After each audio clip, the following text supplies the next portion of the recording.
Hola nuevamente, bienvenidos a una nueva lección del curso de Introducción a Python y de la temática de programación orientada a objetos. En las lecciones pasadas vimos las generalidades de definición de clases, instanciación de clases, definición de objetos, constructores y comportamientos y métodos especiales para la definición de clases. Ahora vamos a ver uno de los conceptos más importantes de la programación orientada a objetos, que es la composición y la herencia. Cuando nosotros hablamos que para el paradigma de programación orientada a objetos el mundo se ve como entidades y esas entidades se representan básicamente como objetos que tienen un conjunto de atributos que los caracterizan y que pueden ser modelados a través de clases, pues siempre estábamos pensando en que esos objetos se pueden relacionar de alguna forma entre ellos o esas entidades.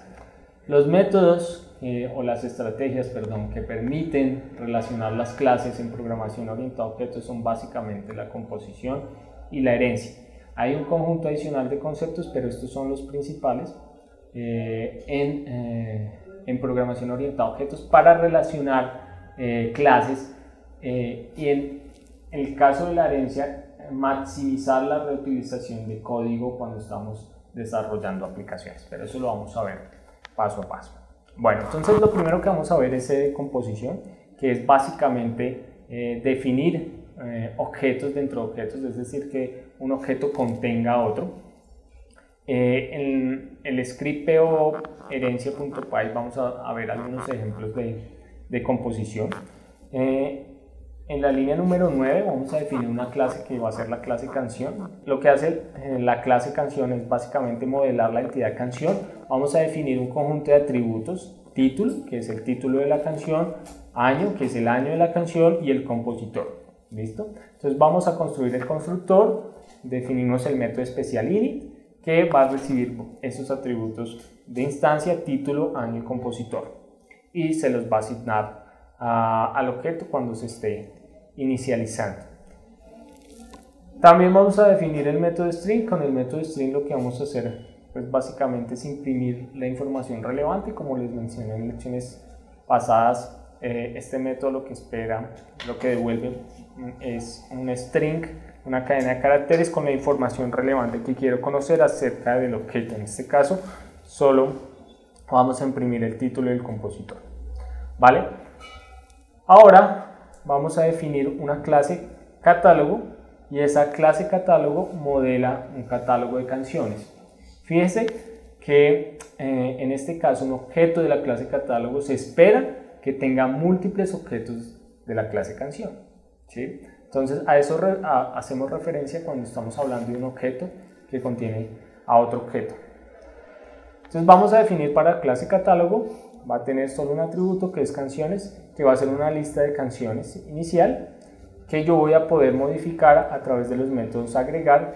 Cada vez que yo defino una canción nueva la voy a poder agregar a esa lista de canciones que definen el catálogo.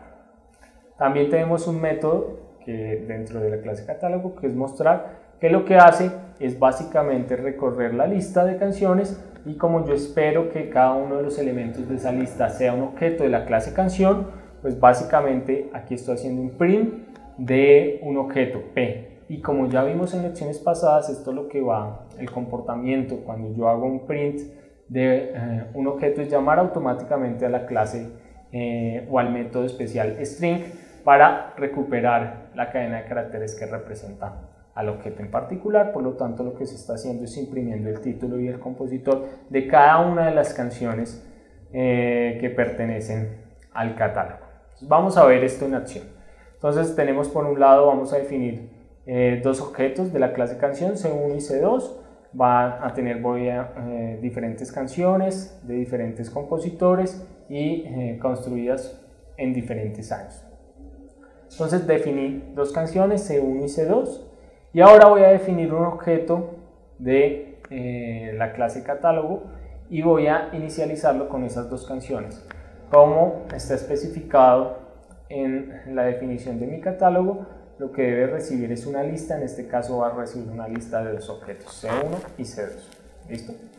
Ahora, si yo le doy, si yo imprimo si yo, hago el llamado al método mostrar, lo que va a hacer es recorrer cada uno de los objetos de la lista e imprimir la información que recupera del método string de la clase canción. ¿Listo? Pues vamos a hacer aquí la ejecución completa. Vamos a ir aquí, acá. Entonces lo primero que hicimos fue crear C1 y C2, que fueron las dos canciones. En el constructor se está haciendo un print de cada una de las canciones. Se hace nuevamente una instanciación de un objeto de la clase catálogo, lo inicializamos con C1 y C2 y llamamos al método mostrar de la clase catálogo. Lo que se hace nuevamente es recorrer cada objeto y se está imprimiendo la combinación, en este caso, de título y compositor. ¿Vale? Ese es el funcionamiento tal cual está. Ahora yo puedo añadir otro objeto de la clase canción a través del método agregar de catálogo. Voy a agregar una nueva canción. Fíjense que en este caso no la tengo que referenciar, no estoy haciendo una referencia a una variable directa, sino que creo el objeto e inmediatamente se asigna a la lista de canciones del catálogo. Y cuando llame nuevamente al método mostrar, lo que va a hacer es imprimir los objetos. Ya sabemos que se está llamando este método, y imprime el título y el compositor. ¿Vale? Entonces se imprimen nuevamente Bohemian Rhapsody, Imagine y Start Me Up, que son las tres canciones que definimos. Si nosotros queremos ver esto gráficamente, se suele utilizar un lenguaje que es el lenguaje UML, que es un lenguaje unificado de modelado gráfico que permite ver las relaciones entre clases. En este caso, la relación es una relación de composición. Catálogo no puede existir sin una relación directa con los objetos de canción, es decir, se espera que un objeto de catálogo contenga muchos objetos de la clase canción. Entonces eso es una relación de composición. Si lo queremos ver gráficamente, podemos ver el siguiente diagrama. Tenemos dos clases. En UML las clases se representan con cuadrados. Tenemos en el primer rectángulo el título de la clase, el nombre de la clase. En el segundo rectángulo tenemos los atributos de instancia de esa clase, y finalmente tenemos el comportamiento definido por los métodos de cada una de las clases. Cuando yo estoy en una relación de composición, eso se representa con una línea y un rombo, donde el rombo especifica de qué lado está la relación de composición. Por ejemplo, en este caso un catálogo está compuesto por muchas canciones, o se espera que haya una relación de muchas canciones. No puede existir un catálogo sin canciones. No, dentro de nuestra definición de la entidad catálogo, no es posible encontrar un catálogo que no sea diferente de canciones. Por eso la relación se conoce como de composición fuerte.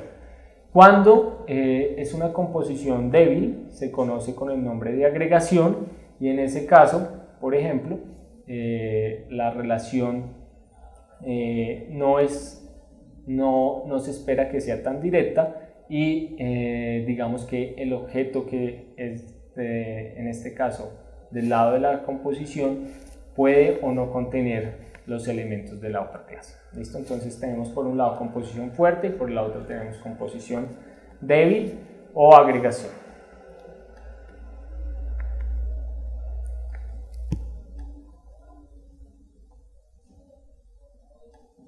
Ahora vamos a ver el otro tipo importante de relación entre clases en programación orientada a objetos, que es la herencia.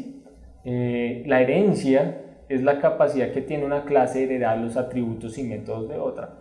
Si ustedes lo quieren ver como una jerarquía, lo que modela realmente la herencia es relaciones de superclase y subclase, ¿sí? Entonces, la forma más fácil de identificar la herencia es si ustedes pueden identificar atributos comunes, donde los atributos a un nivel superior pertenecen a una clase mucho más genérica, y a medida que ustedes bajan a subclases tienen atributos mucho más especializados, pero que siguen compartiendo los atributos genéricos de la superclase. Entonces, vamos a ver en el siguiente ejemplo el concepto de herencia. La herencia es muy importante porque nos permite reutilizar código y hacer programas mucho más óptimos, mucho más reducidos y mucho más legibles. Vamos a definir, en este caso, vamos a mirar nuevamente nuestro diagrama UML, vamos a definir tres clases: producto, libro y alimento. Imagínense que ustedes están construyendo una aplicación para un supermercado o para una tienda en general, y en esa tienda la entidad principal es producto, donde tiene unos atributos genéricos: el código del producto, el nombre, el precio de venta y una descripción. Fíjense, nuevamente tenemos unos atributos genéricos que definen a todas las entidades producto, y tenemos ya unas especializaciones, unas subclases que ya tienen atributos particulares. Por ejemplo, libro, que aparte de tener también código, nombre, precio de venta y descripción, también tiene atributos particulares de esa entidad, que es el ISBN, el autor, la editorial, etc. Lo mismo, los productos que son alimentos tienen también no solo código, nombre, precio y venta, sino unos atributos mucho más especializados como productor y fecha de vencimiento. En UML las relaciones de herencia se especifican con flechas, donde la flecha apunta hacia la superclase. En este caso la superclase es producto y tiene dos subclases, libro y alimento. En la herencia lo interesante es que cuando yo defina una instancia de la clase libro, esa instancia va a tener todos los atributos y también los comportamientos, los métodos de producto, como los atributos propios de esta clase: ISBN, autor, editorial, y los comportamientos propios que defina para libro. ¿Ven? Entonces yo defino una clase genérica producto con atributos y métodos que son transversales para cualquier producto, y después ya construyo los atributos especializados de las subclases y de los métodos también especializados de esas subclases. De esta forma yo reutilizo código, solo defino esos atributos y esos métodos genéricos en la superclase, y sin necesidad de especificarlos en las subclases yo los puedo acceder y utilizar. Y es una forma muy útil y también muy fácil de identificar y de reutilizar, y cuando ustedes estén programando es muy fácil, va a ser muy fácil para ustedes, si utilizan programación orientada a objetos, identificar y reutilizar código, ¿vale? Entonces volvamos otra vez al Visual Studio. Vamos a ir a la línea de código número 61. En este caso vamos a hacer el modelamiento que acabamos de ver en UML. Yo les recomiendo, UML es muy sencillo, que ustedes siempre, cuando estén abordando un problema en programación orientada a objeto, primero hagan el diseño en UML, después sí pasen a la codificación en Visual Code. ¿Listo? Entonces lo que vamos a hacer es hacer el paso de nuestro diseño en UML a código. Vamos a definir la clase producto, es describir un producto de una tienda, la entidad en este caso es producto de tienda, y va a tener los siguientes atributos: código, nombre, precio de venta y descripción. Vamos a definir también un método string para que representa en cadena de caracteres el objeto y los atributos más relevantes que yo quiero mostrar de ese objeto. En este caso vamos a imprimir el código, el nombre y el precio de venta. Vamos a definir ahora la subclase alimento. Yo le especifico que hereda de productos, simplemente dentro del paréntesis de la definición de la clase alimento voy a especificar que viene de la superclase producto o hereda de la clase producto, y describe un alimento de la tienda. Y aquí viene la forma en que nosotros reutilizamos código a través de la herencia. Vamos a definir el constructor de alimento. Fíjense que el constructor viene tanto con los elementos de la clase producto como los atributos de instancia de la clase producto, como los atributos particulares específicos de la clase alimento. Pero yo no tengo que volver a reescribir este código. del constructor del producto, sino que simplemente hago el llamado al constructor de esa clase y le envío, en este caso, los parámetros correspondientes al constructor de la superclase. ¿Listo? Fíjense que ahí estoy reutilizando código nuevamente porque no estoy especificando nuevamente estas 4 líneas de código de asignación de atributos, sino que simplemente hago el llamado al constructor y le envío los parámetros apropiados, en este caso código, nombre, precio, venta y descripción. Para los otros atributos que son particulares de la clase alimento, productor y fecha de vencimiento, pues sí debo crear en este caso las asignaciones correspondientes. Entonces productor se va a asignar al atributo de instancia productor y fecha de vencimiento al atributo de instancia fecha de vencimiento. También defino un método string para la clase alimento, que lo que va a hacer es hacer la impresión, va a construir una representación en cadena de caracteres de los elementos más relevantes que quiero conocer de ese objeto. En este caso voy a reutilizar nuevamente el método especial string de la superclase productor. Fíjense que lo que va a hacer es básicamente llamar al método string de la superclase y lo va a concatenar con la impresión o la cadena de caracteres con los atributos particulares de la clase, en este caso alimento, que son productor y fecha de vencimiento. Exactamente igual va a pasar con la clase libro, va a heredar de producto y lo que hacemos es hacer el constructor de la clase libro reutilizando tanto el constructor como el método de string de la superclase. ¿Listo? Bueno, fíjense que acá estamos volviendo a definir un método de la superclase. Eso se llama en programación orientada a objetos sobrecarga y tiene que ver con un concepto que se llama polimorfismo.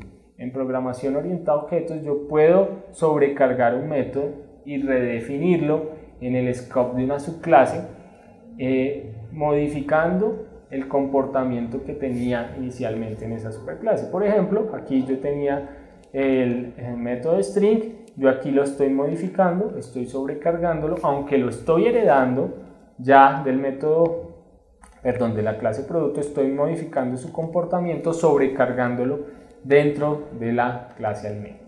¿Listo? Entonces a eso se le conoce como sobrecarga de métodos o también el concepto es polimorfismo, ¿vale? Pero fíjense que también este polimorfismo nos permite reutilizar los métodos que yo ya definí. Yo puedo sobrecargarlo, pero también reutilizar los métodos que ya había definido en la superclase. ¿Listo? Entonces aquí cuando yo defina el libro, le envío los atributos que definí en mi constructor, que hacen referencia por supuesto a los atributos requeridos por la superclase, que son el código, el nombre, el precio de venta, la descripción y los atributos particulares de esa clase, que es el ISBN y el autor. Entonces estoy definiendo en este caso dos objetos de la clase libro, y cuando yo haga la impresión de esos dos métodos, lo que estoy haciendo es básicamente primero hacer la llamada al método string de la superclase y luego si se ejecuta lo particular, la información particular, se hace una concatenación con la información particular de los atributos de cada uno de las clases, de las subclases. Entonces acá estoy imprimiendo el código, el título, el precio y ya los atributos particulares, que son el ISBN y el nombre del autor. ¿Listo? Cuando yo haga lo mismo con producto, yo puedo definir un producto, que es una instancia de la superclase. Entonces yo puedo, por supuesto, sin necesidad de definirlo de una subclase, sino definirlo de forma genérica en la clase superior. Entonces en estas líneas de código lo que estoy haciendo es definiendo un objeto de la clase libro. Este objeto se debe inicializar con los atributos que me está solicitando tanto la superclase como los atributos particulares de cada una de las subclases, en este caso la subclase libro. Entonces viene código, nombre, precio de venta, descripción, el ISBN y el nombre del autor. ¿Listo? Cuando yo haga la impresión, aquí lo que voy a encontrar es que en libro primero se hace el llamado al método string de la superclase, por lo tanto se va a imprimir el código, el nombre y el precio de venta, el código, el nombre y el precio de venta, efectivamente, y después se va a imprimir el ISBN y el autor, que es lo que yo definí adicional cuando sobrecargué el método string, y en este caso se va a imprimir el ISBN, que para este libro en particular es AS1234, y el autor, que es Edward William Lane, ¿vale? Lo mismo sucede si yo hiciera una asignación, creo un elemento, un objeto de la clase alimento 1. Yo también hice una sobrecarga del método string, estoy imprimiendo las características genéricas de la superclase y aparte hago también la impresión de los atributos particulares de esa clase alimento, que es productor y fecha de vencimiento. ¿Listo? Entonces lo que voy a ver acá es que se está imprimiendo el código, el nombre, el precio y los atributos particulares ya específicos de la clase productor y fecha de vencimiento, ¿vale? Por supuesto, yo también puedo definir un objeto de la clase superior, en este caso producto, y definir solo los elementos, los atributos de instancia requeridos por el constructor de esa clase. En ese caso solo es el código, el nombre del producto, el precio y la descripción. ¿Listo?